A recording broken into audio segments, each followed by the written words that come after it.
तुम्हा सर्वांचं JC creation या चॅनलवरती स्वागत आहे। तर आज आपण बघणार आहोत जी मराठीवरील लोकप्रिय मालिका म्हणजेच शिवा। तर शिवा या मालिकेचा एक नवीन प्रोमो आपल्यासमोर आला आहे।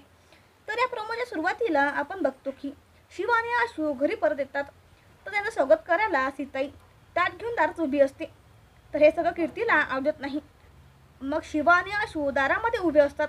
तितक्यात कीर्ती येते आणि म्हणते, तुम्हा सर्वांचं हे सगळं चालू आहे ना, ते मला अजिबात पटलं नाही। मी त्यांना आत येऊ देणार नाहीये। तर हे सगळं बघून सीताईला राग येतो। सीताई म्हणते, हे काय बोलतेस कीर्ती तू?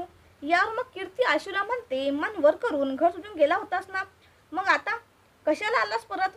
यावर आशू म्हणतो, मी आई करता आलोय, तुझ्या करता नाही। पण यावर कीर्ती परत म्हणते, हो पण जाताना आईचा विचार केला नाहीस ना, मग आता का? या सीताई म्हणते, एक मिनिट। यावर कीर्ती परत सीताईला म्हणते, आई तुला माहिती नाहीये, हा कृतज्ञ मुलगा आहे।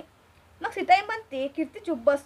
नंतर कीर्ती परत म्हणते, मुलगा म्हणायचा लायकीचा पण नाहीये हा। तितक्यात सीताईचा राग अनावर होतो आणि मग सीताई कीर्तीच्या कानाखाली मारते। तर हे बघून शिवाला मात्र आनंद होतो। तर तुम्हाला मालिकेचा प्रोमो कसा वाटला ते कमेंटमध्ये नक्की सांगा आणि मालिका आवडती असेल तर व्हिडिओला लाईक करा।